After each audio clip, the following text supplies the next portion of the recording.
Let me tell you about the morning I found out my entire adult life was a performance staged for someone else's benefit. I woke up early that Saturday, wedding day, unable to sleep. Everyone else was still dreaming in the hotel rooms my father had booked. Rooms he paid for with my money, though I didn't know that yet.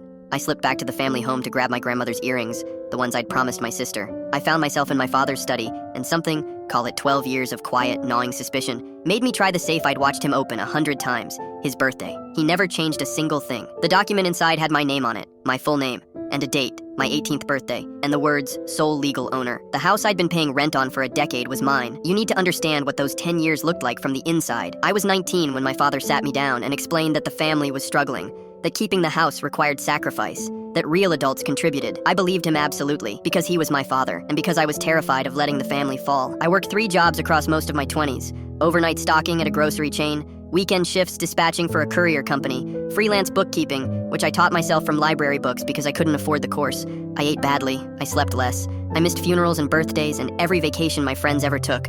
I told myself it was temporary. I told myself it was love. My sister, meanwhile, studied abroad twice. She drove a car my father bought her. She had a wedding budget that, I now understand, would make most people's eyes water. I told myself she was just luckier, that life was uneven, that I didn't resent her. I was wrong about all 3 things. The reception was magnificent. Warm lit lanterns over long tables, flowers everywhere, a string quartet playing something I didn't recognize. My father stood to give his speech as the golden hour turned the whole scene amber. He is a gifted speaker. He talked about resilience, about the lean years and how he'd navigated them through strategic investments and quiet discipline. He talked about building something lasting. People nodded. Someone near me actually wiped a tear. I felt the document folded in my jacket pocket. I stood up. I don't remember deciding to. My body simply rose, the way it does when something long submerged finally breaks the surface. I'd like to add something, I said. My father's smile stayed fixed. He's good at that. I read the key sections aloud. Ownership transfer, date of effect, my name, repeated, in clean legal language. I watched the color migrate slowly from my father's face. I watched my sister's expression shift from confusion to something more complicated. Then my father laughed. He actually laughed. Warm, practiced, the laugh of a man who has never been caught before. He said I'd been a spoiled teenager, that he'd needed to teach me the value of earning something, that the rent money had been carefully saved, invested wisely, and was now a gift, my sister's wedding fund. He looked around the tables with the confidence of a man who believes performance is the same as truth. I taught you how to work, he said. You should be thanking me. The table was quiet in a way that felt geological, ancient. You didn't teach me how to work, I said. You used my work. There's a difference. I put the document on the table in front of him. Then I walked out through the lantern light, past the flowers,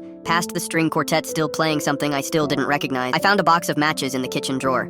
The same drawer where my father kept everything ordinary and everything secret. On the mantelpiece, the family photos span 30 years. There's one of me at 19, already tired behind the eyes, smiling for the camera. The match catches on the first strike. I haven't decided yet what I'm going to do with the light.